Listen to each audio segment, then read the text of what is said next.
യെശയ്യാവ് അദ്ധ്യായം 10.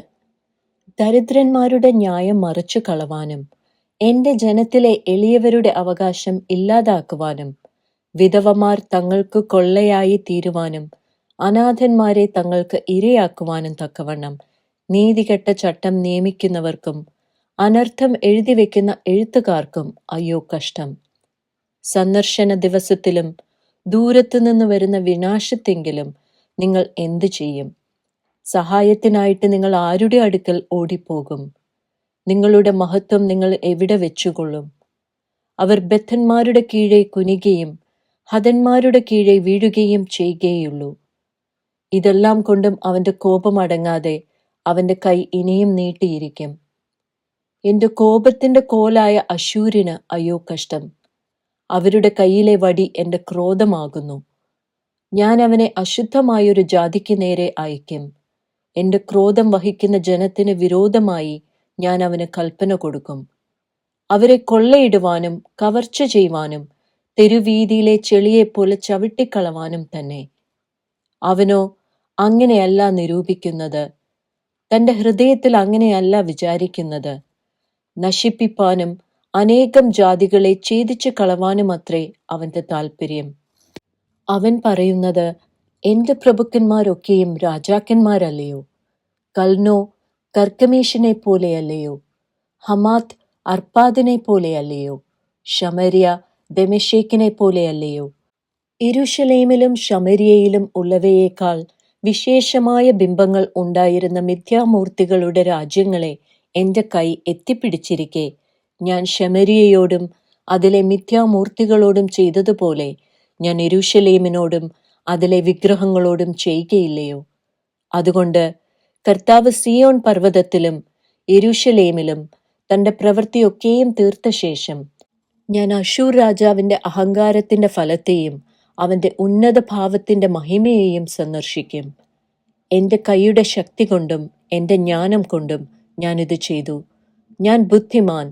ഞാൻ ജാതികളുടെ അതിരുകളെ മാറ്റുകയും അവരുടെ ഭണ്ഡാരങ്ങളെ കവർന്നു കളയുകയും പരാക്രമിയെപ്പോലെ സിംഹാസനസ്ഥന്മാരെ താഴ്ത്തുകയും ചെയ്തിരിക്കുന്നു. എന്റെ കൈ ജാതികളുടെ ധനത്തെ ഒരു പക്ഷിക്കൂടിനെ പോലെ എത്തിപ്പിടിച്ചു. ഉപേക്ഷിച്ചു കളഞ്ഞ മുട്ടകളെ ശേഖരിക്കുന്നത് പോലെ ഞാൻ സർവ്വഭൂമിയെയും കൂട്ടിച്ചേർത്തു. ചിറക് അനക്കുകയോ ചുണ്ടു തുറക്കുകയോ ചിലയ്ക്കുകയോ ചെയ്യുവാൻ പോലും ഒന്നുമുണ്ടായിരുന്നില്ല എന്ന് അവൻ പറയുന്നുവല്ലോ. വെട്ടുന്നവനോട് കോടാലി വമ്പ് പറയുമോ? വലിക്കുന്നവനോട് ഈർച്ചവാൾ വലിപ്പം കാട്ടുമോ? അതോ പിടിക്കുന്നവനെ വടി പൊക്കുന്നത് പോലെയും മരമല്ലാത്തവനെ കോൽ പൊന്തിക്കുന്നത് പോലെയും ആകുന്നു. അതുകൊണ്ട് സൈന്യങ്ങളുടെ യഹോവയായ കർത്താവ് അവന്റെ പുഷ്ടന്മാരുടെ ഇടയിൽ ക്ഷയം അയക്കും. അവന്റെ മഹത്വത്തിൻ കീഴെ തീ കത്തും പോലെ ഒന്ന് കത്തും. ഇസ്രയേലിന്റെ വെളിച്ചം ഒരു തീയായും അവന്റെ പരിശുദ്ധൻ ഒരു ജ്വാലയായും ഇരിക്കും. അത് കത്തി ഒരു ദിവസം കൊണ്ട് അവന്റെ മുള്ളും പറക്കാരെയും ദഹിപ്പിച്ചു കളയും. അവൻ അവന്റെ കാട്ടിന്റെയും തോട്ടത്തിന്റെയും മഹത്വത്തെ ദേഹിദേഹവുമായി നശിപ്പിക്കും. അത് ഒരു രോഗി ക്ഷയിച്ചു പോകുന്നത് പോലെയിരിക്കും. അവന്റെ കാട്ടിൽ ശേഷിച്ചിരിക്കുന്ന വൃക്ഷങ്ങൾ ചുരുക്കമായിരിക്കും. ഒരു ബാലന് അവയെ എണ്ണി എഴുതാം. അന്നാളിൽ ഇസ്രയേലിൽ ശേഷിച്ചവരും യാക്കോബ് ഗൃഹത്തിലെ രക്ഷിതഗണവും തങ്ങളെ അടിച്ചവനെ ഇനി ആശ്രയിക്കാതെ ഇസ്രയേലിന്റെ പരിശുദ്ധനായ യഹോവയെ പരമാർത്ഥമായി ആശ്രയിക്കും. ഒരു ശേഷിപ്പ് മടങ്ങിവരും. ഷെയാർ യാശൂബ്, യാക്കോബിന്റെ ശേഷിപ്പ് വീരനാം ദൈവത്തിങ്കലേക്ക് മടങ്ങിവരും. ഇസ്രയേലെ, നിന്റെ ജനം കടൽക്കരയിലെ മണൽ പോലെ ആയിരുന്നാലും അതിൽ ഒരു ശേഷിപ്പ് മാത്രം മടങ്ങിവരും. നീതിയെ പ്രവഹിക്കുന്നതായൊരു സംഹാരം നിർണയിക്കപ്പെട്ടിരിക്കുന്നു. എങ്ങനെയെന്നാൽ സൈന്യങ്ങളുടെ യഹോവയായ കർത്താവ് സർവ്വഭൂമിയുടെയും മധ്യേ നിർണയിക്കപ്പെട്ട സംഹാരം വരുത്തും. അതുകൊണ്ട് സൈന്യങ്ങളുടെ യഹോവയായ കർത്താവ് ഇപ്രകാരം അരുളി ചെയ്യുന്നു: സിയോനിൽ വസിക്കുന്ന എന്റെ ജനമേ, അശൂർ വടികൊണ്ട് നിന്നെ അടിക്കുകയും മിസ്രയീമിലെ വിധത്തിൽ നിന്റെ നേരെ ചൂരലോങ്ങുകയും ചെയ്താലും നീ അവനെ ഭയപ്പെടേണ്ട. നീ കുറഞ്ഞൊന്ന് കഴിഞ്ഞിട്ട് എന്റെ ക്രോധവും അവരുടെ സംഹാരത്തോടെ എന്റെ കോപവും തീർന്നു പോകും. ഓറേബ് പാറയ്ക്കരികെ വെച്ചുള്ള മിദ്യാന്റെ സംഹാരത്തിൽ എന്ന പോലെ സൈന്യങ്ങളുടെ യഹോവ അവന്റെ നേരെ ഒരു ചമ്മട്ടിയെ പൊക്കും.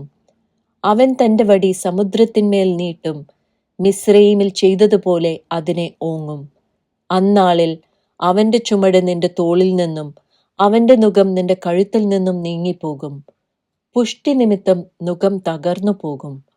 അവൻ അയ്യാത്തിലെത്തി മിഗ്രോനിൽ കൂടി കടന്ന് മിക്മാഷിൽ തന്റെ പടക്കോപ്പ് വെച്ചിരിക്കുന്നു. അവർ ചുരം കടന്നു, ഗേബയിൽ രാപാർത്തു. രാമ നടുങ്ങുന്നു, ശൗലിന്റെ ഗിബെയ ഓടിപ്പോയി.